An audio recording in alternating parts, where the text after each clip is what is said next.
ॐ वसुदेवसुतं देवं कंसचाणूरमर्दनं देवकी परमानन्दं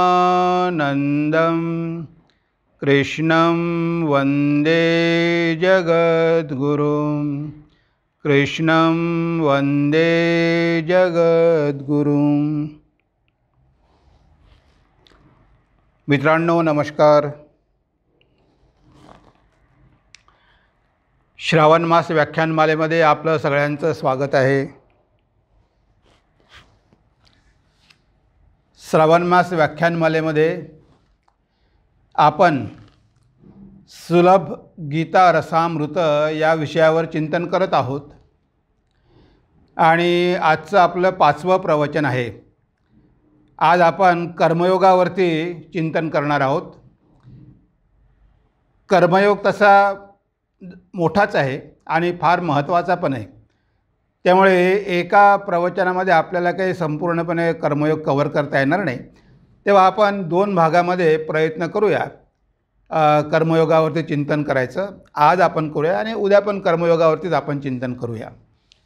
तेव्हा कर्मयोग खूप महत्त्वाचा आहे, कारण शेवटी आपल्या सगळ्यांना कर्मच करायची आहे आणि म्हणून कर्मयोग त्या दृष्टीनं फार महत्त्वाचा आहे, सगळ्यांसाठीच महत्त्वाचा आहे। मग गृहस्थ असो की संन्यासी असो, कर्म करावीच लागणार आहे आणि म्हणून याला एवढं महत्त्व दिलेलं आहे। तेव्हा आता आपण विषयामध्ये प्रवेश करूया। तर मी सांगितल्याप्रमाणे 10च कडवी आहे, 10 श्लोक आहेत, त्यामुळे आज आपण 5 घेऊ आणि उद्या आपण 5 कव्हर करू। पहिला श्लोक आहे, कर्म करणे अवघड आहे तू तर सर्व जाणतो, तरी मला तू कर्मासाठी प्रवृत्त का करीतो। कर्म करणे अवघड आहे तू तर सर्व जाणतो, तरी मला तू कर्मासाठी प्रवृत्त का करीतो। बघा, अर्जुनाने किती सुंदर प्रश्न विचारलेला आहे, किती प्रासंगिक आहे, किती आवश्यक आहे। तो अर्जुन म्हणतो की भगवंता, तुला तर माहिती आहे की कर्म करणं तेवढं सोपं नाही आहे, फार अवघड आहे। मी जर संन्यास घेतला तर माधुकरी करून 2 वेळा जेवण करून मी आश्रमात शांतपणे राहू शकतो, पण हा एवढा कर्माचा झंझाट आणि तू मला त्या कर्मामध्ये ढकलून देत आहे। तुला माहिती असूनही की कर्म फार अवघड आहे, फार कठीण आहे, तरी तू मला कर्म करायला सांगत आहे। असं तू का करतो? तू तर माझा मित्र आहे, तुला तर कळतं, तेव्हा मला तू सोप्या मार्गानं का नाही घेऊन जात? एवढ्या कठीण मार्गानं मला तू कशाला घेऊन जातो?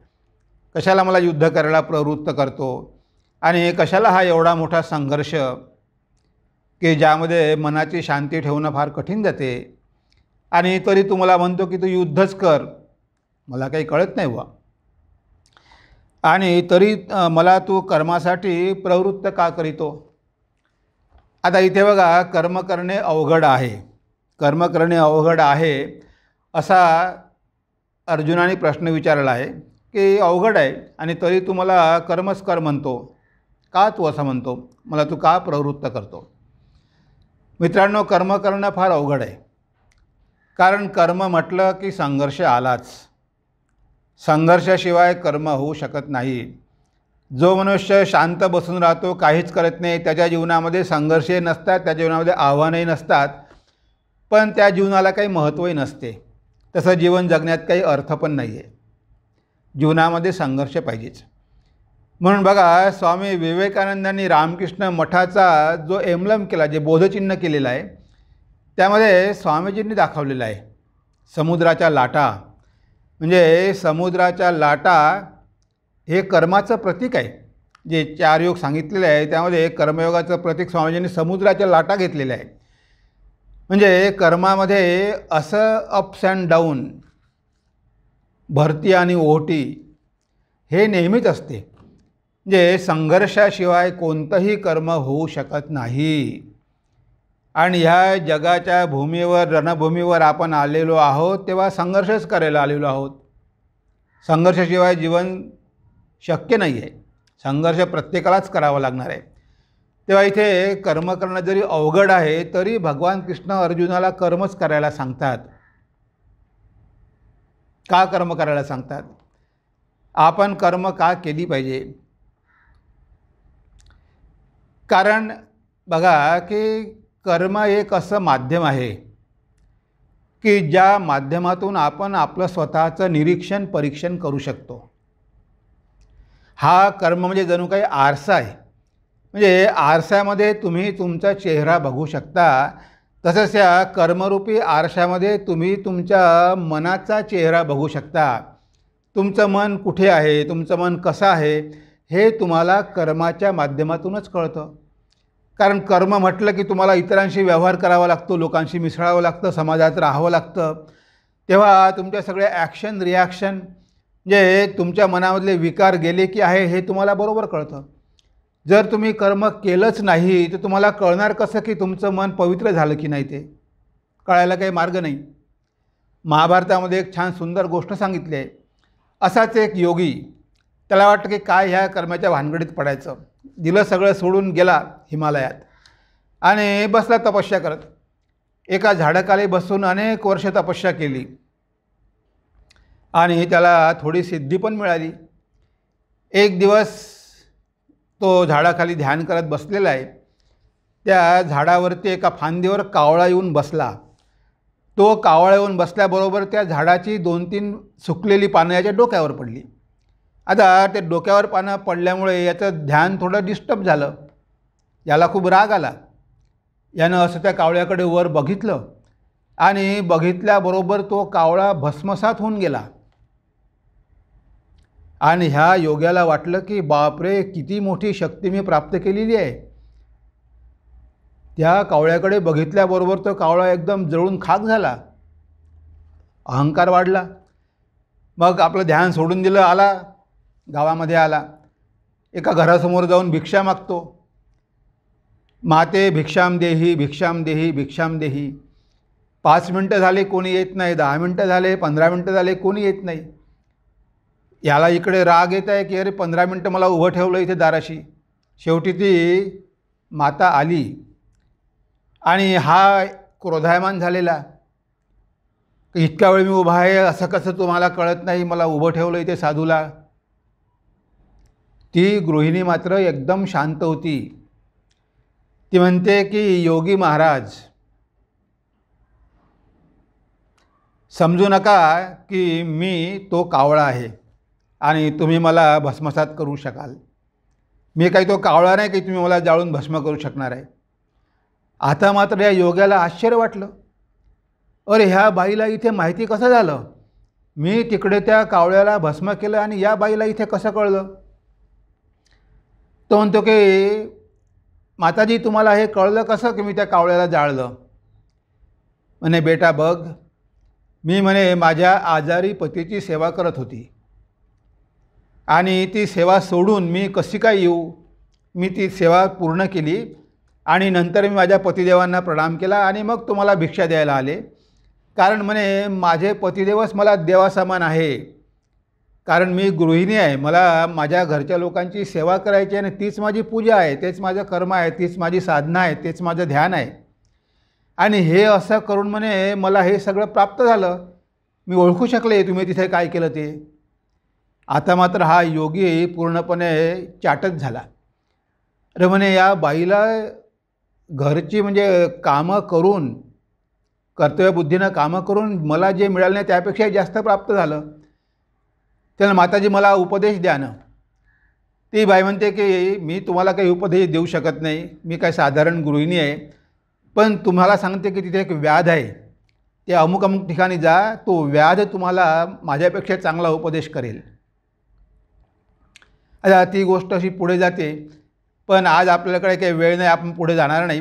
पुढे जर कधी वेळ आली, या प्रसंग आला तर त्या व्याधाबद्दल आपण चर्चा करूया.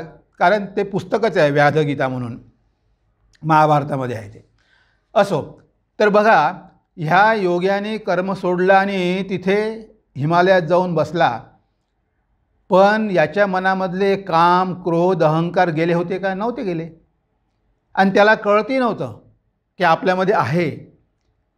तो त्यानं सिद्धी प्राप्त केली, पण त्याचं मन शुद्ध झालं नाही, मनाचे विकार गेले नाही. म्हणजे आपल्या मनाला शुद्ध करण्यासाठी, आपल्या मनामधले विकार काढून टाकण्यासाठी किंवा आपल्या मनाला बघण्यासाठी बघा कर्म किती उपयोगी आहे.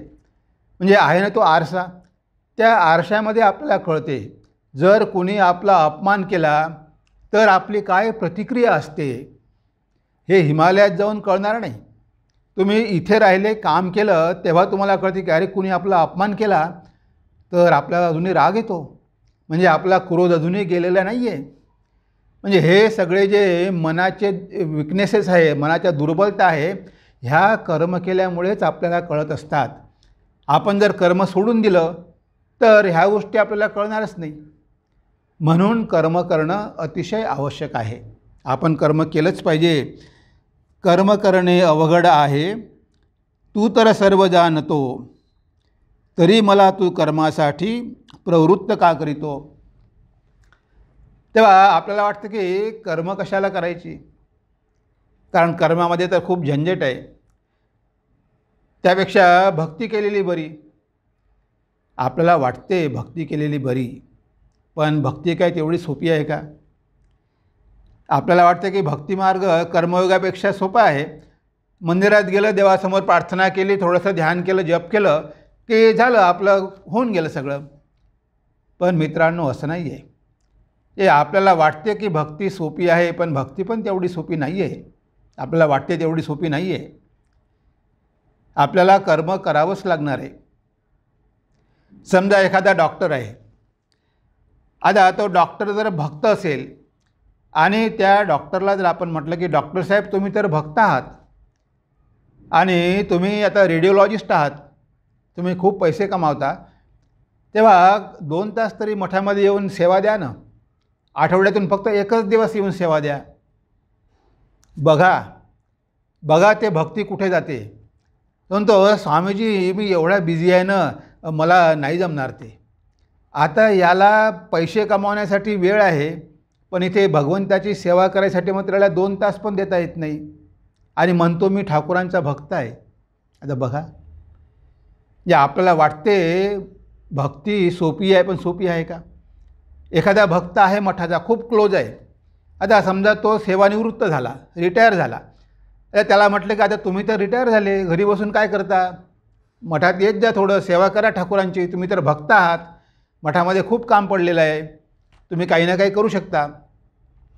स्वामीजी ते असं आहे ना, ठीक आहे मी रिटायर झालो, पण अजूनही मला वाटते माझ्या जबाबदाऱ्या संपलेल्या नाही आहे. तेव्हा अजून मी दुसऱ्या ठिकाणी एक जॉब घेतलेला आहे आणि त्यामुळे मला वेळ काढणं जरा जमणार नाही. म्हणजे बघा, आता रिटायर झाल्यावर ह्या माणसाजवळ संसाराला देण्यासाठी वेळ भरपूर आहे, भगवंतासाठी 2 तास पण काढू शकत नाही आणि म्हणतो काय मी भक्त आहे. आता ही स्वतःची फसवणूक आहे की नाही. तुम्ही खरोखर भक्त कशाचे आहे, तुम्ही भक्त आहे संसाराचे. ती आसक्ती बिलकुल गेली नाही आणि दाखवता लोकांना की मी भगवंताचा भक्त आहे. म्हणजे आपण स्वतःची स्वतः फसवणूक करत असतो, कारण आपल्याला आसक्ती सुटत नाही. भगवंतासाठी सगळं सोडायची आपली तयारी नसते. भगवंताचं काम आहे, निस्वार्थ करायचं आहे, सेवा करायची आहे, त्यासाठी बिलकुल वेळच मिळत नाही आणि बाकीच्या गोष्टीसाठी भरपूर वेळ आहे. आता आपल्याला वाटतं भक्ती तेवढी सोपी आहे, पण आहे का सोपी, विचार करा बरं. भक्ती पण सोपी नाही आहे.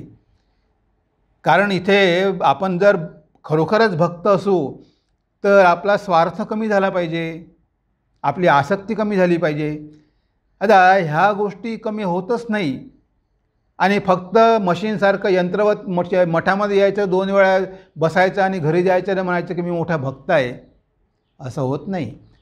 तुमची खरी परीक्षा होते कर्मामध्येच. खरोखर तुम्ही भगवंतासाठी किती वेळ देता, तुमच्या आयुष्याचा किती वेळ तुम्ही संसारासाठी वापरता आणि किती वेळ तुम्ही भगवंतासाठी वापरता, यावर तुमची खरी भक्ती अवलंबून आहे. नुसतं मी भक्त आहे म्हटल्यानं आणि थोडंसं मंदिरात भगवंतासमोर रडल्यानं काही तो खरा भक्त होत नाही. ते काय भावना वशवून मनुष्य करतात, तसं भावनाप्रधान लोक करतात, रडणं फडणं वगैरे. पण खरी भक्ती त्याला आपण म्हणू शकत नाही. म्हणून कर्मामध्येच तुमची परीक्षा होते. तुम्ही तुमचं संपूर्ण जीवन भगवंतासाठी देऊ शकत नाही, ठीक आहे, तुमच्याकडे तेवढा वेळ नसेल, पण कमीत कमी काही वेळ तरी तुम्ही भगवंताच्या सेवेमध्ये तर नक्की देऊ शकता. सेवा तर सोडून द्या, पण जेव्हा काही डोनेशन द्यायची वेळ येते तेव्हासुद्धा आपण बघतो की कसे ते मागे मागे फिरतात. आपण म्हटलं की मठामध्ये हे प्रोजेक्ट आहे, ते प्रोजेक्ट आहे. अरे हे स्वामीजी लोक मठामध्ये गेले की नुसतेच पैसे द्या, पैसे द्या, पैसे द्या, डोनेशन द्या, हे सांगत असतात. अरे बाबा, हे सांगत असतात, पण त्यांचा काही स्वार्थ आहे का?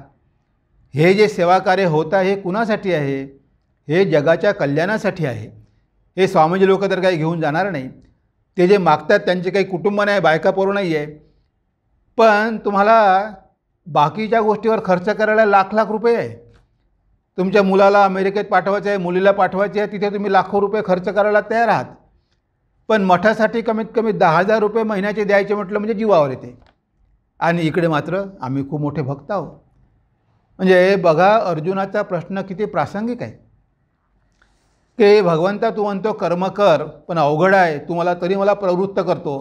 का करतो प्रवृत्त? कारण भगवंताला माहिती आहे, भगवंताला माहिती आहे की मनुष्य हा जीव कसा स्वार्थी आहे, हा कसा कर्म करण्याचं टाळतो आणि संन्यास किंवा भक्ती किंवा ह्या मार्गाचा अवलंब करून तो पळवाट काढतो. असं नाही आहे, संघर्ष आहे. इथे आपल्याला त्याग करायचा आहे, संघर्ष करायचा आहे. त्याला कुठे आपण खरोखर हे जीवन म्हणू शकतो, युद्ध म्हणू शकतो. स्वामीजी जेव्हा अमेरिकेवरून परत आले, स्वामीजी अमेरिकेहून परत आल्यानंतर ते रामेश्वरला गेले. तेव्हा रामेश्वरमध्ये भक्तांनी आग्रह केला की स्वामीजी, तुम्ही या रामेश्वरच्या शिवमंदिरामध्ये थोडं व्याख्यान द्या. कारण स्वामीजी तिथे गेले, रामेश्वराच्या दर्शनाला गेले. तेव्हा जेव्हा स्वामीजींनी, कारण ते ज्योतिर्लिंग आहे, तेव्हा जेव्हा शिवजीचं दर्शन घेतलं, लोकांनी आग्रह केला, मग स्वामीजींनी एक छोटंसं व्याख्यान दिलं. त्याचं नाव आहे real worship, lectures from Colombo to Almora. ह्या पुस्तकामध्ये ते भाषण आहे, रियल वर्शिप. मराठीमध्ये आहे ती खरी पूजा. स्वामीजी फार सुंदर सांगतात. ते म्हणतात की एक बगीचा होता, त्या बगीच्यामध्ये 2 माळी होते आणि एक माळी काय करायचा, एक माळी रात्रंदिवस त्या शेतामध्ये राबायचा. तिथे कितीतरी प्रकारच्या भाज्या आणि फळं तो निर्माण करायचा आणि दररोज आपली टोपली भरून तो मालकाच्या घरी सकाळी घेऊन जायचा आणि मालकाशी काही जास्त संबंध ठेवायचा नाही. दुसरा जो होता माळी, तो मालक बगीच्यामध्ये आल्याबरोबर खडबडून जागा होणार, तोपर्यंत झोपा काढत आहे, काहीच काम करत नाही. मालक आल्याबरोबर मालकाच्या मागं मागं मागं मागं जातो, मालकाला हात जोडून साहेब साहेब साहेब साहेब करतो. त्या मालकाची स्तुती करतो की हो मालक, तुम्ही किती चांगले आहे, तुम्ही किती दयाळू आहे, बघा तुमच्यामुळे इतके लोकांना हे मदत होते, अमुक होत आहे, खूप स्तुती करतो. आणि मालक गेला रे गेला की पुन्हा झोपतो. आता स्वामीजी हे गोष्ट सांगून म्हणतात की तो मालक कुणावर जास्त प्रसन्न होईल? जो मनुष्य मेहनत करून मालकाच्या घरी फळमुळं पाठवतो त्याच्यावर तो प्रसन्न होईल, की हा दुसरा काही करत नाही, नुसते मालकाची स्तुती करतो, यावर प्रसन्न होईल? आणि मग स्वामीजी म्हणतात की हे जग म्हणजे भगवंताचा बगीचाच आहे, भगवंताचा मळाच आहे आणि हे सगळी भगवंताची लेकरं आहे. आता जे लोक ह्या भगवंताच्या संतानांची सेवा करतात त्यांच्यावर भगवंत जास्त प्रसन्न होईल, की जे भक्त मंदिरात जाऊन अहो देवा तुझे डोळे कमळासारखे आहे, देवा तुझं अमुक आहे, देवा देवाची स्तुती करतात. आता ते नुसती स्तुती करतात आणि पुन्हा झोपा काढतात. पण हा मात्र मेहनत करतो, भगवंताच्या संतानांची सेवा करतो, तेव्हा भगवंत कुणावर प्रसन्न होईल? जो भगवंताच्या संतानांची सेवा करतो त्यांच्यावरच भगवंत प्रसन्न होईल. ह्या गोष्टीच्या माध्यमातून स्वामीजी आपल्याला हे सांगतात. म्हणजे बघा, कर्म करणं किती आवश्यक आहे. आणि म्हणून इथे भगवंत म्हणतात अर्जुनाला, पुढे आपण बघूच्या, की कर्म तू केलंच पाहिजे. तुला मी प्रवृत्त करत आहे, तू म्हणतो, पण तुला कर्म करावंच लागेल, म्हणजे जीवाला कर्म करावंच लागेल. आता दुसरा प्रश्न बघा, सुंदर प्रश्न पुन्हा अर्जुन विचारतो. तो म्हणतो, अर्जुन वदला भगवंताशी का करतो मज मोहित. अर्जुन वदला भगवंताशी का करतो मज मोहित. निश्चयपूर्वक सांग मला तू करणे काय मला उचित. करणे काय मजला उचित. आता दुसरा प्रश्न पण खूप सुंदर आहे. बघा काय म्हणतो अर्जुन. भगवंता तू मला गोंधळात का टाकतो. मला काही कळत नाही. काय आता एक म्हणतो, पुन्हा दुसरं म्हणतो, तिसरं म्हणतो. आता माझा गोंधळ माजलेला आहे. तुला काय सांगायचं काय आहे ते खरं खरं सांग ना. आता दुसऱ्या अध्यायामध्ये तू मला कर्मयोगही सांगितला, तिथे तुनं मला ज्ञानयोगही सांगितला, सगळेच योग सांगितले. आता मी कोणता योग घेऊ, मला ते काही कळत नाही. खरं खरं माझ्यासाठी काय योग्य आहे ते सांग ना. मला कशाला गोंधळात टाकतो. बघा किती प्रासंगिक प्रश्न आहे. आज ह्या मनुष्याचा मनाचा गोंधळ उडलेला आहे. आता इतके मार्ग आहे, कारण ईश्वर प्राप्तीचे मार्ग अनेक आहेत आणि प्रत्येक एक संप्रदाय येतो आणि आपला मार्ग काढतो आणि तो लोकांसमोर मांडतो आणि लोकांच्या मनामध्ये गोंधळ होतो. अरे हे घ्यायचं की ते घ्यायचं की ते घ्यायचं की ते घ्यायचं कळतच नाही. आता बघा ध्यानयोग, ह्या ध्यानयोगामध्येच कितीतरी प्रकार आहे. आता लोकांचा गोंधळ उडणार की नाही. इकडे बुद्धिझममध्ये विपश्यना आहे. आता ते विपश्यना करायची की रविशंकरजीचा तिकडे सुदर्शन क्रिया आहे, सुदर्शन क्रिया करायच्या. की तिकडे महर्षी महेश योगी त्यांचा ट्रान्ससेंडेंटल मेडिटेशन आहे, ते करायचं का. इकडे रामचंद्र मिशनचा सहज मार्ग आहे, आता तो सहज मार्ग करायचा का. तिकडे ब्रह्मकुमारीचा राजयोग आहे, आता दयानंद सरस्वतीचा यज्ञ आहे. आता हे एवढे सगळे काही लोकांना दिसते की अरे आता आपण घ्यायचं कोणतं. ॲक्च्युअली अर्जुनाच्या वेळेस गोंधळ कमी होता, पण आज मात्र गोंधळ वाढलेलाच आहे. आज तर इतके मार्ग झालेले आहे की लोकांना कळतच नाही की याच्यामधला कोणता घ्यायचा आणि कोणता खरोखर आपल्यासाठी उपयुक्त आहे आणि कोणता आपल्याला भगवंताकडे घेऊन जाणार आहे आणि ह्या मार्गाचा उद्देश तरी काय आहे, ह्या करायच्या तरी कशाला, काही माहीत नाही. सगळा गोंधळ आहे. हेही थोडंसं करतो, तेही थोडंसं करतो, तेही थोडंसं करतो, सगळंच थोडं थोडं करतो आणि शेवटी काहीच होत नाही. असं होत नाही. म्हणजे एवढा गोंधळ माजलेला आहे. म्हणजे अर्जुनाने प्रश्न किती योग्य विचारला की अर्जुन वदला भगवंताशी का करतो मज मोहित. निश्चयपूर्वक सांग मला तू करणे काय मजला उचित. मला सांग ना खरं मी काय करू. तू म्हणतो कर्मयोगही म्हणतो, ज्ञानयोगही म्हणतो, तिकडे राजयोगही म्हणतो, सगळं सांगतो, मी काय करू सांग ना. बघा भगवान श्रीरामकृष्ण म्हणायचे की एका ठिकाणी विहीर खोदा. तुम्ही इथे थोडीशी, तिथे थोडीशी, तिथे थोडीशी, जर 10 ठिकाणी जर विहीर खोदली तर पाणी लागणार आहे का. पाणी लागणार नाही. एका ठिकाणी विहीर खोदा. म्हणजे तुमची तिथे निष्ठा पाहिजे, त्याशिवाय होणार नाही. जोपर्यंत आपल्या मनामध्ये निष्ठा नसते तेव्हा आपला असा गोंधळच राहणार. आणि जर अशा प्रकारे आपल्या मनामध्ये गोंधळ निर्माण झाला असेल तर काय केलं पाहिजे हे पण महत्त्वाचं आहे. तर बघा स्वामी शारदानंदजी महाराज, त्यांच्या मनामध्ये पण गोंधळ निर्माण झाला. एक दिवस ते योगानंदजीजवळ गेले आणि योगानंदजींना म्हणाले की अरे योगीन, मला ह्या नरेंद्राचं काही कळत नाही. नरेंद्र म्हणजे स्वामी विवेकानंद. हे स्वामी विवेकानंद बोलतात ना, मला काही कळत नाही. का. अरे जेव्हा ते ज्ञानयोगाविषयी बोलतात तेव्हा वाटते की ज्ञानयोगच सगळ्यात श्रेष्ठ आहे आणि वाटते की बाकी सगळे सोडून दिलं पाहिजे. आणि जेव्हा स्वामीजी कर्मयोगावर बोलतात तर वाटते की कर्मयोगच सगळ्यात श्रेष्ठ आहे. आता ज्या योगाविषयी स्वामीजी बोलतात तो एवढा वर घेऊन जातात की वाटते की नाही तोच खरा आहे. आता कोणता मार्ग घ्यावा मला कळत नाही. मी पण गोंधळून गेलो. आता स्वामीजी सगळाच योग इतका परफेक्टली सांगतात की वाटतं की नाही हाच खरा आहे. म्हणजे बघा शारदानंद महाराजांसारख्याच्या मनामध्ये जर गोंधळ उडू शकला तर आपल्यासारख्या साधारण जीवाची काय अवस्था होईल. तेव्हा योगीन महाराज म्हणाले की शरद तू काही काळजी करू नको, चल मी तुला घेऊन जातो माताजींकडे, तू माताजींच्या चरणाशी पडून राहा, तुला जे काही आवश्यक आहे माताजी सगळं तुला देईल. योगीन महाराज शरद महाराजांना माताजींकडे घेऊन गेले, माताजींशी परिचय करून दिला आणि योगीन महाराज गेल्यानंतर आयुष्यभर शरद महाराजांनी, शारदानंदजी महाराजांनी माताजींची सेवा केली. माताजी म्हणायच्या की शरद माझा वासुकी आहे, मी त्याच्यावर कितीही भार टाकला तरी तो घेऊ शकतो. म्हणजे शेवटी स्वार्थांजी महाराजांनी माताजींच्या चरणाचा आश्रय घेऊन मग तिथे त्यांना शांती लाभली. म्हणजे बघा, अशा प्रकारे आपल्या मनामध्ये गोंधळ उडत असतो, कारण आपल्याला कळत नाही कोणता मार्ग घ्यायचा. मग आपण काय केलं पाहिजे? अशा वेळेस आपल्याला गरज असते गुरुची. गुरु आपल्याला योग्य मार्गदर्शन करू शकतात. त्यावेळेस आपल्याला गुरुचा आश्रय घ्यावा लागतो.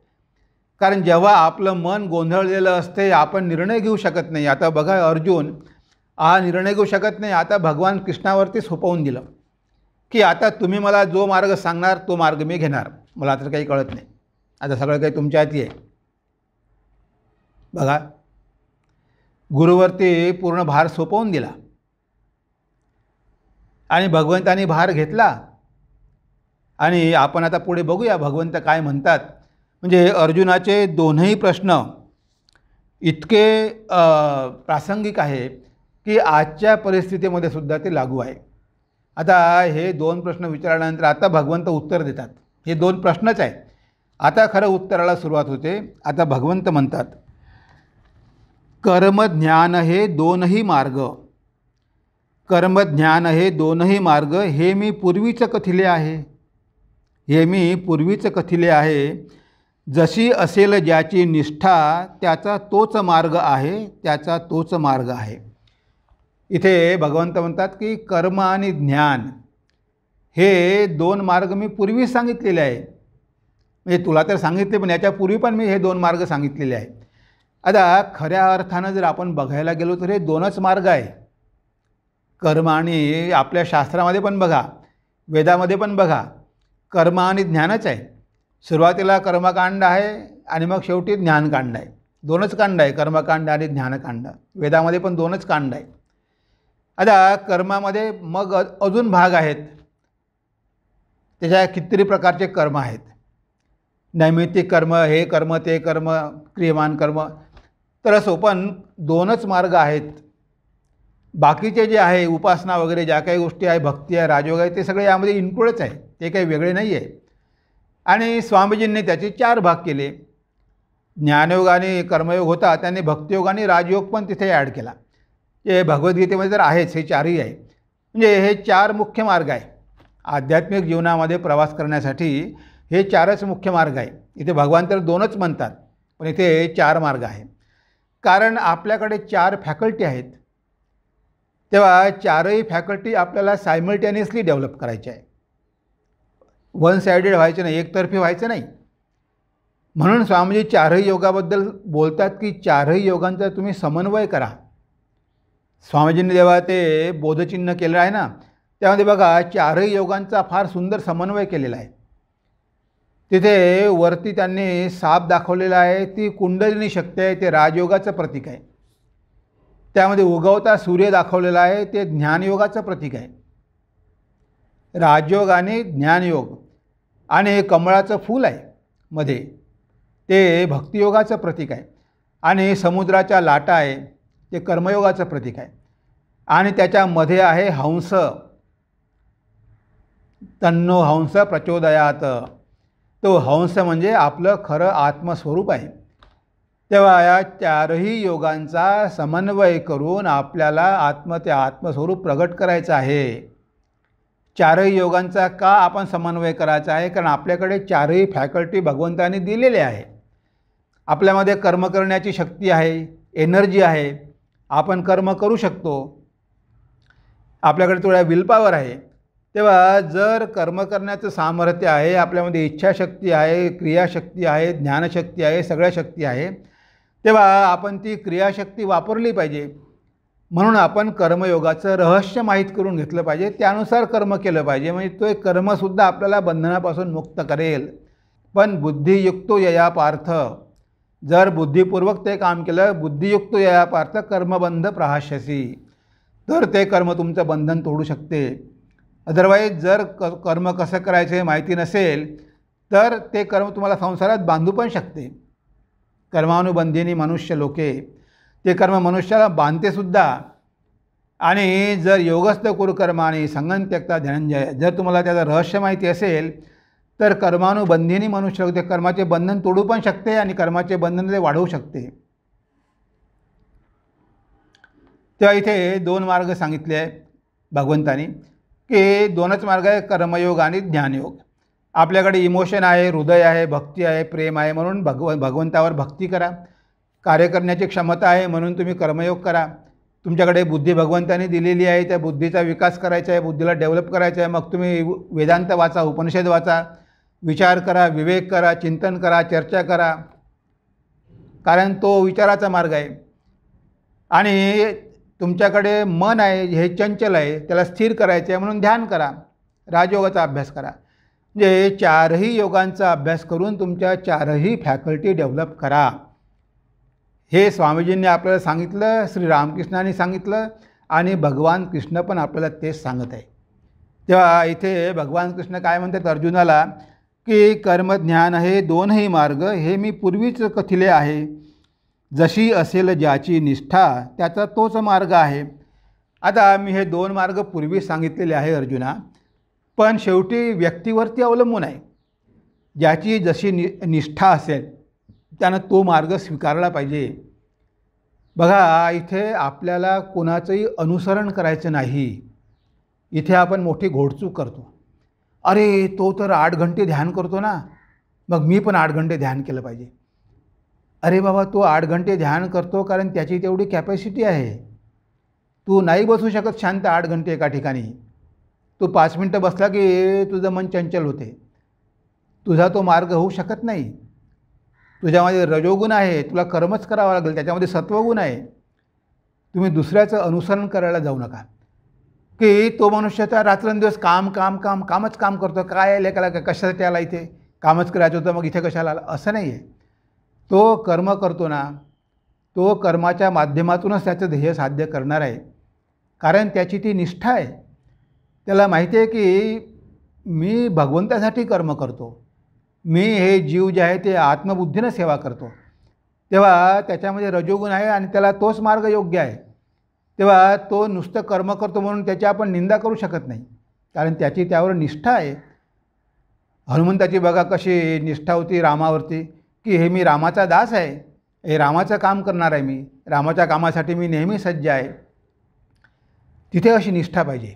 आणि हनुमानजी म्हणतात, श्रीनाथे जानकीनाथे अभेद परमात्मनी तथापि मम सर्वस्व राम कमललोचना. मला माहिती आहे की विष्णू आणि भगवान राम हे एकच आहेत. श्रीनाथे जानकीनाथे अभेद परमात्मनी, त्या परमात्म्याच्या दृष्टिकोनातून दोन्ही समानच आहे. विष्णू तेच आहे, त्यांनीच अवतार घेतला आहे रामचंद्राचा. तथापि मम सर्वस्व, तरी पण माझं सर्व काही सर्वस्व कोण आहे, राम कमललोचनम, रामच माझं सर्वस्व आहे. त्याला म्हटलं आहे एकनिष्ठा. इथे हनुमंताची भगवान रामचंद्रावर किती एकनिष्ठा आहे. त्यामुळे त्यांच्या मनामध्ये कुठेही गोंधळ नाही. रामचंद्रच आपला उद्धार करणार आहे हा पूर्ण 100% विश्वास आहे. त्याच्यामुळे इकडे तिकडे बघायची गरजच नाही आहे. तेव्हा इथे भगवंत हेच म्हणतात की मी ह्या 2 प्रकारच्या निष्ठा सांगितलेल्या आहे, एक कर्मनिष्ठा आणि ज्ञाननिष्ठा. तेव्हा लोकांची जशी निष्ठा असेल त्याप्रमाणे त्यांनी त्या योगाचं अनुसरण केलं पाहिजे. म्हणजे आपण दुसऱ्याचं बघून नव्हे, तर आपले संस्कार, आपला टेम्परामेंट, आपली मेंटॅलिटी, आपण हे बघून त्यानुसार आपण आपला आदर्श निवडला पाहिजे. दुसरे करत आहे म्हणून आपण तसंच करायचं असं नाही आहे. आणि जेव्हा हे आपण ठरवू शकत नाही, तेव्हा मग आपल्याला, मी म्हटलं की योग्य गुरुचा आश्रय घ्यावा लागतो. आणि गुरुला आपल्याबद्दल सगळं माहिती असतात. आपल्याला कदाचित माहिती नसेली आणि नसती माहिती, आपण कोणत्या मार्गाचे अधिकारी आपल्याला कळत नाही, पण गुरुला आपलं सगळं काही माहिती असते. आणि तो गुरुसुद्धा असा लेचपेचा असून चालत नाही. तो गुरु आहे, त्यालाच काही येत नाही, त्यालाच काही ज्ञान नाही येत, तो त्या संसाराच्या बंधनामध्ये पडलेला आहे, तो तुमचे काय बंधनं तोडणार आहे. तेव्हा गुरु असा पाहिजे की जो तुम्हाला योग्य मार्गदर्शन करू शकेल. नाहीतर एक आंधळा दुसऱ्या आंधळा मार्ग दाखवतो अशासारखं होईल. तुम्ही कुणालाही जर गुरु केलं आणि त्यालाच माहिती नाही स्वतःचा मार्ग, तुम्हाला तो काय चांगला मार्ग दाखवणार. म्हणून गुरु असाच केला पाहिजे की जो आपल्याला योग्य मार्गदर्शन करू शकेल आणि ज्याला ह्या मार्गामधलं काहीतरी माहिती आहे, जो त्याचं आचरण करत आहे, असाच गुरु आपलं टेम्परामेंट ओळखून आपल्याला योग्य मार्गदर्शन करू शकतात. आता बघा, भगवान श्री रामकृष्ण यांच्याकडे एवढे शिष्य होते. आता प्रत्येकाचा भाव वेगळा होता, प्रत्येकाचं टेम्परामेंट वेगळं होतं. आता नरेंद्रनाथ भगवान श्री रामकृष्णांना माहिती आहे की हा ज्ञानमार्गाचा अधिकारी आहे, हा ज्ञाननिष्ठ आहे. याला माहिती नाही आता, पण तो अधिकारी आहे ज्ञानयोगाचा, कारण तो ऋषी आहे, तो सप्तर्षीमधला एक ऋषी आहे. नरेंद्र म्हणतो की नाही, हे काय आहे, सगळं ईश्वर आहे, असं काय होते का, ईश्वराचा अपमान आहे. अरे नरेंद्रा, तुझ्यासाठी नाही, माझ्यासाठी तरी वाच ना. तुला वाचायची गरज नाही, तू विश्वास ठेवू नको, पण माझ्यासाठी वाच. योग वशिष्ठ, अध्यात्म रामायण ही सगळी अद्वैताची पुस्तकं, दृग्दृश्य विवेक हे सगळे नरेंद्राला ठाकूर वाचायला सांगायचे. कारण त्यांना माहीत होतं की शेवटी याच मार्गाने हा जाणार आहे. याला आज जरी माहिती नाही की याचा कोणता मार्ग आहे, पण याला आपण याच मार्गाने घेऊन जायचं आहे, कारण त्याचे संस्कार तसेच आहे. आणि बरोबर ठाकूरांनी त्यांना मार्गदर्शन केलं आणि स्वामीजींनी जगभर वेदांताचा प्रचार केला. पण ठाकूरांना नुसतं ड्राय ज्ञानी, कोरडं ज्ञान नको होतं. ते म्हणायचे की आई, मला शुष्क साधू करू नको. कारण असतात ज्ञानी, पण ते शुष्क असतात, त्यांच्या हृदयामध्ये काही प्रेमच नसते. आता ज्या माणसाच्या हृदयात प्रेम नाही, तो काही लोकांवर प्रेम करेल आणि लोकांची काय सेवा करेल. तेव्हा ठाकूरांनी बघितलं की आपल्या शिष्यांमध्ये ज्ञान तर पाहिजेच, पण भक्ती पण पाहिजे. जेव्हा नरेंद्र मानत नव्हता आईला, ठाकूरांनी त्याला मंदिरात पाठवलं. तू माझ्या आईला मानत नाही म्हणून तुला दुःख भोगावे लागतात, जा आईला प्रार्थना कर. तिथे नरेंद्राला आईचं दर्शन झालं. तेव्हापासून आईचा स्वीकार केला, म्हणजे मनामध्ये आईविषयी भक्ती निर्माण झाली. आणि ठाकूरांना खूप आनंद झाला की आता नरेंद्र योग्य गुरु होण्यासाठी ठीक आहे. कारण ज्याला आचार्य व्हायचं आहे, ज्याला गुरु व्हायचं आहे, त्याला सगळ्याच मार्गाचं ज्ञान पाहिजे, नुसता एकथरपासून चालणार नाही. म्हणून नरेंद्राला ठाकूरांनी भक्त पण बनवलं, ज्ञानी पण बनवलं, कर्मी पण बनवलं, जे सगळ्या योगांचा समन्वय करून घेतला. ब्रह्मानंदजी ठाकूरांना माहिती होतं की याचा मार्ग भक्तीचा आहे, हा ज्ञानमार्गाचा अधिकारी नाही आहे. जो नरेंद्र त्याला हे करायचं, कमी लेखायचं आहे, अरे काय तू मंदिरात जातो, हे करतो, तो ठाकूर नाही, त्याला तू त्रास देऊ नको. तो सगुण साकाराचा अधिकारी आहे, तो तुझ्या ज्ञानाचा अधिकारी नाही, त्याला त्याच मार्गानं जाऊ दे. स्वामी अभेदानंदजी ते राजयोगाच्या मार्गाचे अधिकारी आहे. एकदा स्वामी विवेकानंदांनी त्यांना स्पर्श केला आणि त्यांना समाधी प्राप्त झाली. आणि ठाकूर रागावले, अरे नरेंद्र, तो काय केलं, तो आपल्या भावानं जात होता, तू तुझा भाव त्याच्यामध्ये घुसळला, त्याच्यामुळे बघ त्याचं किती नुकसान झालं, जे तू त्याचा भाव नष्ट करायला पाहिजे नव्हता. म्हणजे बघा, प्रत्येकाची एक निष्ठा असते आणि तो त्या निष्ठेप्रमाणे पुढे पुढे जात असतो. तेव्हा आपण त्याची निष्ठा नष्ट करायला नको, त्याच मार्गानं त्याला पुढे घेऊन गेलं पाहिजे. हे गुरुला बरोबर कळतं. स्वामी शारदानंदजी म्हणायचे की माझा आदर्श गणेश आहे. ठाकूर म्हणाले, अरे तुझा आदर्श गणेश नाही, तुझा आदर्श शिव आहे, तुला माहिती नाही. स्वामी तुर्यानंदजी महाराज रात्रंदिवस वेदांत वाचायचे. ते वेदांतामध्ये काय आहे, ब्रह्मसत्य जगन मिथ्या. तेव्हा तू तर हरीचा दास आहे, जे नुसता वेदांती होऊ नको, तू भक्त पण हो, तू हरीचा दास आहे. त्यानंतर तुर्यानंदजी महाराजांनी भगवद्गीता वाचली आणि गीतेवरती किती त्यांनी छानपैकी पत्र लिहिले. त्यांची पत्रावली वाचली तर गीतेचा उपदेश ते लोकांना करतात. म्हणजे अमेरिकेत पण व्याख्यानं दिली. जे इथे बघा की जेव्हा अर्जुनाला निर्णय घेणं शक्य नव्हतं, तो गोंधळला होता, तेव्हा त्यानं भगवंताचा आश्रय घेतला आणि भगवंताने त्याला योग्य मार्ग दाखवला. तसंच इथे भगवान श्री रामकृष्णांकडे एवढे शिष्य आले, त्यांना माहिती नव्हतं की त्यांचा कोणता मार्ग आहे. भगवान श्री रामकृष्णांनी त्यांचा भाव बरोबर ओळखला आणि त्यांना त्यांच्या भावाप्रमाणे मार्गदर्शन केलं आणि त्यांची जी काही निष्ठा होती ती निष्ठाच दृढ केली. कुणालाही त्यांनी डिस्टर्ब केलं नाही, त्याच मार्गाने त्यांना पुढे घेऊन गेले. कारण त्यांना माहिती होते की हा या मार्गाचा अधिकारी आहे. हे अवताराला कळू शकते, सिद्धपुरुषाला कळू शकते, आध्यात्मिक गुरुला कळू शकते, सर्वसामान्य माणसाला कळत नाही. त्यामुळे तो त्याला जे योग्य वाटते तेच सांगतो, पण त्याच्यासाठी ते योग्य नसेल. तुमच्यासाठी जे योग्य आहे ते काही सर्वासाठी योग्य असू शकत नाही. म्हणून कुणालाही तुम्ही फोर्स करू नका. कोणाला आग्रह करू नका, त्याचा भाव नष्ट करू नका. म्हणून आपल्या मनामध्ये एकतर निष्ठा पाहिजे. म्हणजे एकदा एक मार्ग स्वीकारल्यानंतर त्याला आपण चिकटून राहिलो पाहिजे, तो सोडायला नको. आणि तो मार्ग स्वीकारतानाच आपण विचार केला पाहिजे की शेवटी हा मार्ग आपल्याला घेऊन कुठे जाणार आहे. कारण बरेचदा लोक दाखवतात तुम्हाला काय, प्रलोभनं दाखवतात की तुम्ही हे राजयोग केलं, तुमचे रोग बरे होतील, तुम्हाला पैसे मिळेल, आणि लोक त्याला प्रलोभित होतात. त्यानंतर अरे हा मार्ग सोपा आहे, चांगला आहे, सगळं मिळते ना. तसं नाही. तुम्ही आध्यात्मिक प्रगती करून घेऊ शकता का? हे सगळे मार्ग कशासाठी आहे? तुमचं आत्मस्वरूप जाणून घेण्यासाठी आहे. ह्या जगातल्या भौतिक गोष्टी प्राप्त करून घेण्यासाठी काय हे योग नाही आहे, ही ज्ञाननिष्ठा आणि कर्मनिष्ठा नाही आहे. पण लोकांचा गोंधळ इथेच होतो. त्यांना वाटते की जो मार्ग आपल्याला ह्या भौतिक गोष्टी मिळवून देईल तो चांगला, आणि म्हणून ते मग त्याच्या मागे धावतात. त्यामुळे त्यांची आध्यात्मिक प्रगती होत नाही.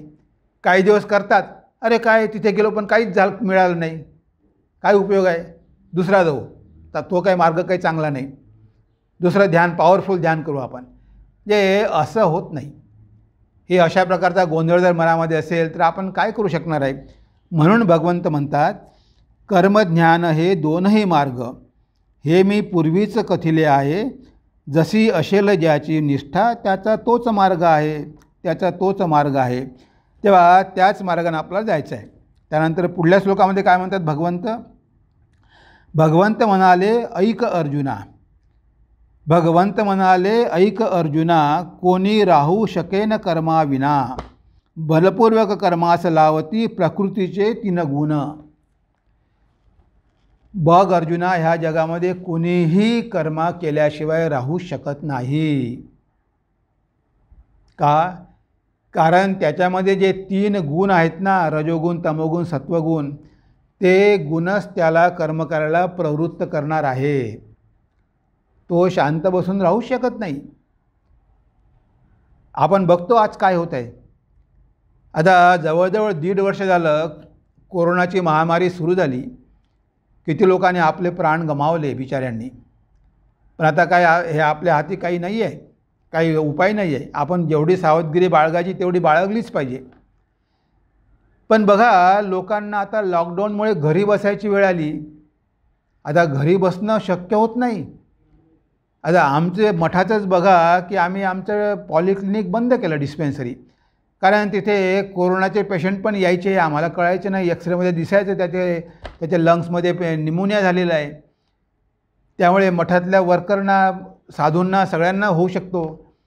म्हणून आम्ही ती डिस्पेन्सरी जेव्हा बंद केली तेव्हा हे आमचे सगळे जे कर्मचारी आहे डिस्पेन्सरीमधले किंवा डॉक्टर आहे, नर्सेस आहे, पुन्हा पुन्हा फोन करतात, महाराज केव्हा सुरू करणार, महाराज केव्हा सुरू करणार. अरे तुम्हाला पगार मिळतो ना घरी बसल्या, काम न करता पगार मिळतो ना. पण म्हणे नाही, आता घरी बसवणं होत नाही, आता आम्ही घरी नाही बसू शकत. म्हणजे पगार नाही दिला तरी चालेल पण आम्हाला काम द्या. म्हणजे बघा, आतापर्यंत आपल्याला वाटलं होतं की काम नसलं म्हणजे छान मजेमध्ये आपण राहू शकतो. पण आता जेव्हा या लॉकडाऊनमुळे लोकांना घरी बसण्याची वेळ आली तेव्हा बघा त्यांची काय मानसिक अवस्था झाली. ते आता राहू शकत नाही कामाशिवाय. ते म्हणतात की लवकर लवकर हा लॉकडाऊन उठवा. म्हणजे बघा आता आहे का नाही. आणि जर घरी राहिले तर काय करतात, उपद्रव करतात, भांडणं करतात, झगडे करतात. त्या बायकोला वाटतं की ह्या बाहेर गेलेला बरा. कारण तुमच्यामध्ये ते गुण आहेच ना, रजोगुण तमोगुण आहेच ना. तुम्ही घरी आहात म्हणून काही शांत थोडे बसणार आहे. तुम्ही काही ना काहीतरी तिथे उठाठेव करणारच आहे. ते अवघीच तुम्ही प्रॉब्लेम करणार आहे. किती लोकांचे मानसिक स्वास्थ्य खराब झालं, किती लोकांच्या घरचे भांडणं वाढली, किती लोकांचे डायव्हर्स झाले. कारण ते तुमच्यामधले गुण ते शांत बसू देणार नाही. तुम्ही इकडे कामामध्ये असला तर कमीत कमी तेवढ्या वेळ तरी तुम्ही इथे गुंतून राहाल, पण तुम्हाला काही काम नाही, बसून करणार काय. म्हणून इथे भगवंत जे म्हणतात ते किती बरोबर आहे बघा. भगवंत म्हणतात की अरे अर्जुना, तुला का मी सांगतो कर्म कर, कारण कर्माशिवाय नाही राहू शकत मनुष्य. त्याला कर्म करावंच लागणार आहे. तो शांतपणे बसून राहू शकत नाही. त्याला पैसे द्यानं म्हणा की तू तर बस 8 घंटे, तो नाही बसू शकत एका ठिकाणी 8 घंटे. कारण त्याच्यामध्ये रजोगुण आहे, त्याला तो कर्माला प्रवृत्त करणारच आहे. म्हणून कर्माशिवाय कोणीही राहू शकत नाही. स्वामी विवेकानंदांनी म्हणून तर हा कर्मयोग सुरू केला. स्वामीजींनी सगळ्या भारतामध्ये भ्रमण केलं. त्यांनी बघितलं कितीतरी साधू आहेत, आळसामध्ये पडलेले आहे, काही काम करत नाही, नुसता अड्डा मारतात, भंडारे खातात, पडून राहतात आणि आपला वेळ नष्ट करतात, झोपा काढतात, कारण तमोगुण आहे. तेव्हा स्वामीजींना वाटलं की अरे इतके साधू आहे आणि काय करतात, काय ते काय 24 घंटे ध्यान करतात का? नाही करू शकत. मग काय गप्पा गोष्टीमध्ये, भंडाऱ्यामध्ये, याच्यामध्ये डिस्कशनमध्ये वेळ काढतात. तेव्हा स्वामीजींनी हा कर्मयोगाचा मार्ग सुरू केला. इवन लोकमान्य टिळकांनी पण सांगितलं की भगवद्गीता कर्मयोग शिकवते, कर्मरहस्य, गीता रहस्य. तेव्हा जेव्हा स्वामीजींनी कर्मयोग सुरू केला तेव्हा त्यांना किती विरोध झाला. इवन स्वामी योगानंद महाराज किंवा बरेच गृहस्थ भक्त होते, मास्टर माशे वगैरे, ते म्हणायचे की हे ठाकूरांनी कुठे सांगितलं कर्म करायला, हे स्वामीजींनी अमेरिकेवरून आणलेलं आहे सगळं, संघ करणं, कर्म करणं, हे करणं, साधूला कुठे कर्म आहे, साधू तर हिमालयामध्ये जाऊन आरामात पडून राहील. पण स्वामीजींना माहिती होतं की कर्मामधूनच जीवाचा मार्ग आहे. जर ह्याला कर्म दिलं नाही तर याचं मन काय करेल, फालतू विचार करेल आणि याचं चित्त शुद्ध होणार नाही. कर्म केल्याशिवाय तुमचं मन पवित्र होणार नाही. स्वामीजी ऋषी होते, त्यांना माहिती होते योग्य काय आहे. तर त्यांनी रामकृष्ण मठामध्ये कर्मयोग सुरू केला. म्हणून बघा आज समाजाची किती सेवा होत आहे आणि सेवा तर समाजाची होतच आहे. पण हे जे साधू आहेत ते काही नुसते ध्यान करू शकत नाही. किती वेळ करणार? त्यांना कर्म करावंच लागणार. कर्म जर काही केलं नाही तर उगीचच उपद्रव करतील, काही ना काही प्रॉब्लेम निर्माण करतील. असं होतं. जेव्हा मनुष्याला काहीच काम नसतं तेव्हा तो काही ना काही भानगडी करत असतो. आणि त्यामुळे या लॉकडाऊनमुळे घरचं वातावरण आज आपण बघतो की ते टेन्स झालेलं आहे. म्हणजे कंटिन्युअस रात्रंदिवस घरामध्ये राहून राहून बायका, पोरं, मुलं या सगळ्यामध्ये संबंध बिघडलेले आहे. कारण शांत बसून कोणी राहू शकत नाही, तो काहीतरी उठाठेव करणार आणि प्रॉब्लेम क्रिएट करणार. म्हणून भगवंत म्हणतात, बरोबरच म्हणतात, भगवंत म्हणाले ऐक अर्जुना, कोणी राहू शकेन कर्माविना, बलपूर्वक कर्मास लावती प्रकृतीचे 3 गुण. तर हे 3 गुणच तुला कर्मामध्ये लावणार आहे. तो शांत बसून राहू शकत नाही. हे गुणच तुला कर्म करायला फोर्स करणार आहे. एकदा स्वामीजीकडे एक युवक आला. स्वामीजी, मी दरवाजे बंद करून, घराचे खिडक्या बंद करून ध्यान करतो, पण मला काही शांती मिळत नाही. म्हणजे किती प्रकारचं ध्यान केलं, हे केलं, ते केलं. त्याला वाटलं की स्वामीजी काहीतरी सांगेल. तेव्हा स्वामीजीला तुला शांती पाहिजे का? म्हणे हो. मग तू असं कर म्हणे, तुझ्या घराचे दरवाजे आणि खिडक्या उघडून दे म्हणे. आजूबाजूला बघ किती गरीब लोक आहे की ज्यांना तुझ्या मदतीची गरज आहे, आणि जा, बाहेर जा, त्यांची सेवा कर. तुला मी 100% सांगतो की तुला शांती मिळेल. बघा, स्वामीजी म्हणतात की तुला 100% शांती मिळेल या लोकांची सेवा केल्यामुळे. घरी बसून चुपचाप बसून ध्यान केल्याने नाही मिळणार. म्हणजे हे आहे सिक्रेट की आपण कर्माशिवाय राहू शकत नाही. आपण कर्म केलंच पाहिजे. जरी त्या कर्मामध्ये आपल्याला संघर्ष करावा लागला, आपल्याला दुःख भोगावी लागली, तरी कर्म आपण सोडू शकत नाही. फक्त कर्म कशी करायची हे शिकून घ्या आणि मग कर्म करा.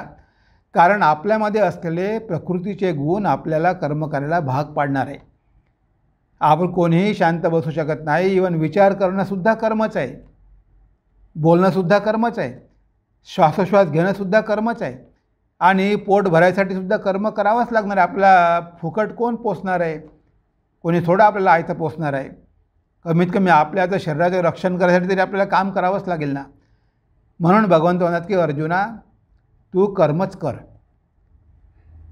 कारण कर्माशिवाय तू राहू शकणार नाही. मला माहिती आहे, तू जरी म्हणत असला की कर्म सोडून जाशील हिमालयात, पण नाही होत, शक्य नाही आहे. पुढे काय म्हणतात भगवंत, आसक्ती सोडून कर्म करी तू प्राप्त होशील परमपुरुषाला.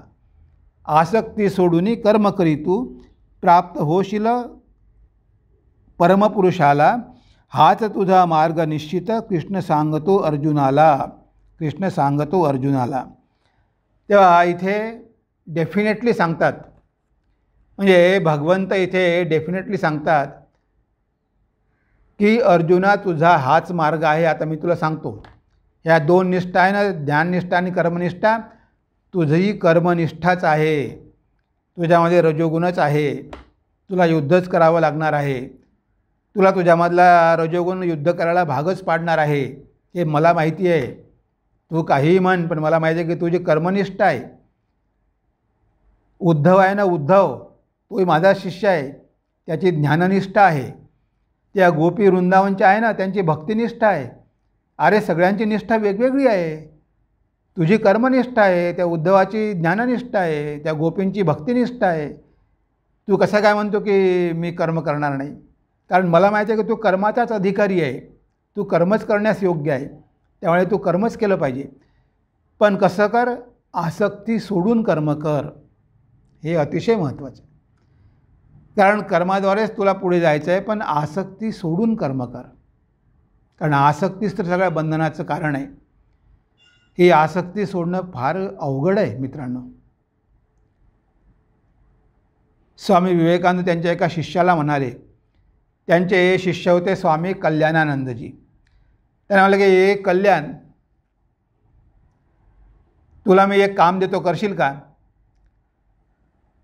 कल्याण महाराज म्हणाले, तुम्ही माझे गुरुदेव, मी तुमच्या चरणी पूर्णपणे समर्पित केलेला आहे. तुम्ही जे सांगाल ते मी करायला तयार आहे. कल्याण बघ, मी गेलो होतो हिमालयात भारत भ्रमण करताना, बघितलं कितीतरी साधू आहेत, कितीतरी आदिवासी आहेत, बिचाऱ्यांना औषध पाणी मिळत नाही आणि ते तिथे आजारामुळे मरतात. किती साधूंना मी बघितलं, औषध न मिळाल्यामुळे ते बिचारे प्राण गमावून बसले. तेव्हा तू जाऊन तिथे त्यांची काहीतरी सेवा कर. आणि तुला सांगतो मी की हे कर्म केल्यामुळेच तुला परमहंस अवस्था प्राप्त होणार आहे. यू विल बी ए परमहंस. तुला काहीही करायची गरज नाही, फक्त जा आणि त्या लोकांची सेवा कर, तुला ते परमहंस अवस्था प्राप्त होईल. गुरुने आशीर्वाद दिला. म्हणजे स्वामी विवेकानंदांना माहिती होते की कल्याण महाराजांची कर्मनिष्ठा आहे आणि त्या कर्मनिष्ठेमधूनच ते ब्रह्मज्ञान प्राप्त करून घेणार आहे. आणि कल्याणानंदजी गेले फॉरगेट बेंगॉल म्हणे, कधी परत बेंगॉलमध्ये आले नाही. आणि कणखलला जाऊन, हरिद्वारला जाऊन एक कुट्या बांधून त्यांनी तिथे रोग्यांची सेवा करायला सुरुवात केली. बघा, मग त्यांना स्वामींचे दुसरे शिष्य निश्चयानंद पण जॉईन झाले आणि निश्चयानंदजी आणि कल्याणानंदजी या दोघा जणांनी त्या भागामध्ये कितीतरी गरीब लोकांची आणि आजारी लोकांची सेवा केली. बघा, हा मार्ग आहे. म्हणजे हा त्यांची निष्ठा होती. म्हणून स्वामीजींनी सांगितलं की हे कर्मनिष्ठा आहे. रामकृष्ण मठामध्ये काही लोक असतात ज्यांची कर्मनिष्ठा असते, खूप काम करतात. काही लोक ध्यान खूप करतात, काही लोक वेदांताचं अध्ययन खूप करतात. कारण वेगवेगळ्या निष्ठा आहे, सगळ्यांना आपण एका याच्यामध्ये बांधू शकत नाही. ज्याला जे आवडेल तो ते करेल. जे चारही जरी म्हटलं तरी समान भावानं कोणामध्येच नसते, कमी जास्त थोड्याफार प्रमाणात असतेच. तर इथे रमण महर्षी आपल्याला माहिती आहे, त्यांची ज्ञाननिष्ठा होती. पण त्यांच्याकडे एकदा एक भक्त गेला आणि तो म्हणाला की महाराज, तुम्ही काहीतरी कर्मयोगाबद्दल सांगा ना. तुम्ही तर ज्ञानयोगी आहात, तुमची ज्ञाननिष्ठा आहे, तुम्हाला काही कर्म करायची गरज नाही. पण आम्ही तर सगळे गृहस्थ लोक आहोत, तुम्ही आम्हाला कर्माबद्दल काहीतरी उपदेश द्या. तर रमण महर्षी काही जास्त बोलत नसायचे, ते एकदम शांत बसून राहायचे. ते आत्म्यामध्येच रममाण असायचे. तर ते काहीही बोलले नाही. म्हणे चल आपण थोडं फिरायला जाऊ. आणि त्या भक्ताला घेतलं सोबत आणि दोघेही निघाले फिरायला. फिरायला गेले आणि ते तिथे टेकडी आहे अरुणालय, त्या टेकडीवर गेले. अरुणाचलम, हां, त्या टेकडीवर गेले आणि जात होते पुढे पुढे पुढे पुढे वरपर्यंत जात होते. बघितलं एका ठिकाणी मोठं बांबूचं असं झुडूप होतं, जंगलासारखं होतं ते. आणि त्यांनी काय केलं, त्यांच्याकडे एक चाकू होता, तर एक बांबू त्यांनी तिथून एक छान बघितला आणि तो कापला. आणि कापून एका ठिकाणी बसले, काही बोलले नाही, बसले. आणि त्या चाकूने तो बांबू तो आपली शिलायला लागले. तो अशा प्रकारे करता करता करता करता करता करता 1 घंटा गेला. त्यांनी त्या बांबूची एवढी सुंदर काठी बनवली, तिला मस्तपैकी हँडल वगैरे छान आणि इतकी चमकायची, इतकी अट्रॅक्टिव्ह केली की सगळे त्याच्यातलं हे काढून टाकलं आणि एकदम स्मूथ अशी काठी बनवली.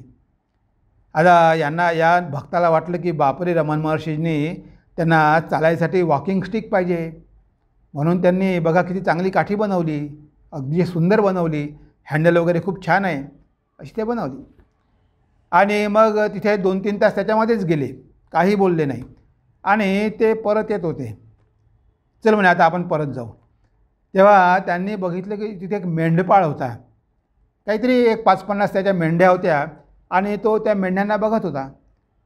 रमण महर्षीनं बघितलं की त्या मुलाच्या हाती काठीच नाही आहे, त्या मेंढ्यांना कंट्रोल कसं करायचं, म्हणून ते गेले त्या धनगराच्या मुलाजवळ आणि त्याला म्हणाले की अरे बाबा, तुला ह्या काठीची गरज आहे, घे ही काठी, घे तू वापर. त्याला ती काठी देऊन टाकली आणि मग परत आले. आणि मग त्या भक्ताला म्हणाले, समजलं कर्मयोग, काही सांगायची गरज पडली नाही. तो बरोबर त्या कर्माचं रहस्य समजला की 3 तास मेहनत करून त्या बांबूची काठी बनवली, पण त्या काठीवर बिलकुल आसक्ती नाही, ती काठी शेवटी त्या मुलाला देऊन टाकली. हा आहे खरा कर्मयोगाचा स्पिरिट, की तुम्ही कर्म चांगलं करा पण आसक्त होऊ नका. इथे भगवंत तर आपल्याला तेच सांगतात ना, आसक्ती सोडून कर्म करी तू प्राप्त होशील परमपुरुषाला, हाच तुझा मार्ग निश्चित कृष्ण सांगतो अर्जुनाला. कृष्ण सांगतो अर्जुनाला. तेव्हा हाच तुझा मार्ग आहे, हेच तुला करावं लागणार आहे. पण कसं करायचं, तिथे ह्या 3ऱ्या अध्यायामध्ये यज्ञाविषयी बऱ्याच काही संकल्पना दिलेल्या आहे. आपल्याकडे 5 यज्ञ आहे. देवयज्ञ आहे, ऋषीयज्ञ आहे, भूतयज्ञ आहे, नृयज्ञ आहे, पितृयज्ञ आहे. हे 5 यज्ञ सांगितलेले आहेत. तेव्हा यज्ञ म्हणजे सॅक्रिफाईस. तेव्हा ह्या अध्यायामध्ये भगवंत सांगतात की कर्म करायचं म्हणजे काय करायचं, सॅक्रिफाईस करायचं आहे. यज्ञ करायचं म्हणजे काय, सॅक्रिफाईस करायचं आहे. यज्ञ करायचं म्हणजे काही मोठं हे करायचं नाही, दाखवायचं नाही, शो नाही करायचा. तेव्हा पंचमहायज्ञ म्हटलं आहे. तेव्हा सर्व भूतांची सेवा करणं भूतयज्ञ आहे. नृसेवा, मनुष्याची सेवा करणं ही नृसेवा आहे. ऋषींची सेवा करणं म्हणजे त्यांचं वाङ्मय पसरवणं ही ऋषींची सेवा आहे. देवांची सेवा, पूजा करणं, हे करणं ते करणं ही सगळी देवांची सेवा आहे. तर भूतयज्ञ, ऋषीयज्ञ, पितृयज्ञ, देवयज्ञ हे सगळे यज्ञ आहे. म्हणजे हे यज्ञ म्हणजे काय आहे, तू या यज्ञाच्या भावनेनं कर्म कर. भगवद्गीतेमध्ये एक श्लोक छान आहे, यज्ञार्थात कर्मणो अन्यत्र लोको अयम कर्मबंधन तदर्थम कर्म कौंतेय मुक्तसंग समाचर. तर यज्ञार्थात कर्मणो अन्यत्र म्हणजे यज्ञाचं स्पिरिट सोडून जे कर्म करतात, लोको अयम कर्मबंधन, ते कर्माच्या बंधनात पडतात.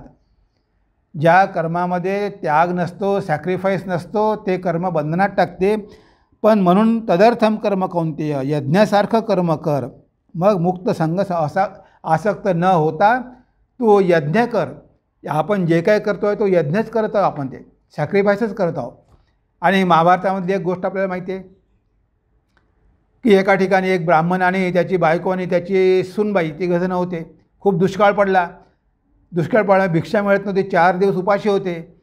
शेवटी एक दिवस मेहनत करून कशी तरी थोडी कणिक आणली, आटा आणला आणि यांनी 2-2 पोळ्या बनवल्या, 6 पोळ्या बनवल्या ना, ते खाणार. त्यावेळेस एक भिकारी दारावर आला. तो, मी 8 दिवसापासून उपाशी आहे, खूप भूक लागलेली आहे, आता मी मरून जाईल, मला मदत करा. ह्या ब्राह्मणानं आपल्या 2 चपात्या देऊन टाकल्या. तो माणूस दुष्काळामध्ये पडलेला होता, सगळीकडे दुष्काळ होता, काही अन्न नव्हतं खायला. त्या 2 पोळ्या खाऊन तो, माझी तर भूक अजून वाढली, 2 पोळ्यानं काय होईल. मुलानं पण आपला हिस्सा देऊन टाकला आणि पत्नीनं पण हिस्सा देऊन टाकला. आता या 3घांनी आपले हिस्से देऊन टाकले आणि त्या माणसानं पोटभर खाल्लं, निघून गेला आणि हे 3घच्या 3घही रात्री तिथे मरण पावले. हा खरा यज्ञ आहे. आणि ते पीठ जे पडलं होतं त्या पीठावर एक मुंगूस आला आणि त्यांनी लोळण घेतली, त्याचं अर्ध अंग सोन्याचं झालं आणि तो गेला पांडवाच्या यज्ञामध्ये, युधिष्ठिराच्या, आणि तिथे पण त्यानं लोळण घेतली, पण त्याचं पूर्ण अंग सोन्याचं झालं नाही. तो म्हणाला की हा कसला यज्ञ, मी तो यज्ञ बघितला की माझं अर्धंग सोन्याचं झालं. कारण या यज्ञामध्ये काय दिखावा आहे, शो आहे, मी राजा आहे, अमुक आहे, तमुक आहे, स्वार्थ आहे. तिथे मात्र गुपचाप तो यज्ञ झाला. त्या लोकांनी आपलं जीवन पूर्णपणे सॅक्रिफाईस केलं. तो खरा यज्ञ आहे. तेव्हा भगवंतांत की अशा यज्ञाच्या स्पिरिटनं तो कर्म कर.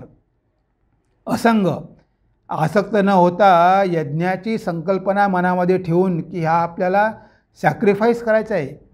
यज्ञ म्हणजे काय असं काही घी टाकायचं नाही, हे टाकायचं नाही. तिथे यज्ञ म्हणजे सॅक्रिफाईस. आपल्याला आपला अहंकार सोडायचा आहे, आपल्याला सर्वस्वाचा त्याग करायचा आहे.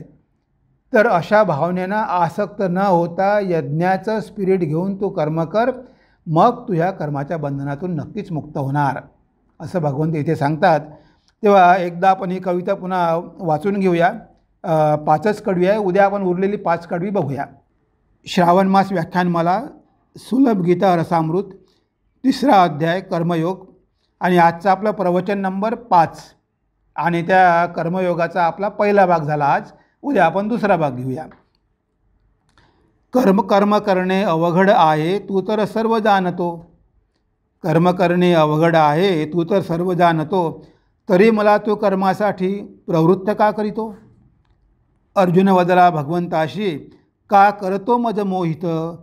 निश्चयपूर्वक सांग मला तू, करणे काय मजला उचित. आता भगवंत म्हणतात, कर्मज्ञान हे दोनही मार्ग, हे मी पूर्वीच कथिले आहे. कर्मज्ञान हे दोनही मार्ग, हे मी पूर्वीच कथिले आहे. जशी असेल ज्याची निष्ठा, त्याचा तोच मार्ग आहे. भगवंत म्हणाले, ऐक अर्जुना, कोणी राहू शकेन कर्माविना. भगवंत म्हणाले, ऐक अर्जुना, कोणी राहू शकेन कर्माविना. बलपूर्वक कर्मास लावती, प्रकृतीचे 3 गुण. आसक्त सोडून कर्म करी तू, प्राप्त होशील परमपुरुषाला. हाच तुझा मार्ग निश्चित, हाच तुझा मार्ग निश्चित. कृष्ण सांगतो अर्जुनाला, कृष्ण सांगतो अर्जुनाला. तेव्हा आज आपण आपल्या चिंतनाला इथेच विराम देऊया, प्रार्थना मंत्र म्हणू. आणि उद्या कर्मयोगाचा पुढला भाग, दुसरा भाग, भाग 2 आपण उद्या त्यावर चिंतन करूया. तेव्हा एक सगळ्यांना माझा नमस्कार आणि हार्दिक शुभेच्छा. ओम सर्वे भवन्तु सुखिनः, सर्वे सन्तु निरामया, सर्वे भद्राणि पश्यन्तु, मा कश्चित् दुःखभाग् भवेत्. ओम शांति शांति शांति. हरि ओम तत्सत्. श्रीरामकृष्णार्पणमस्तु.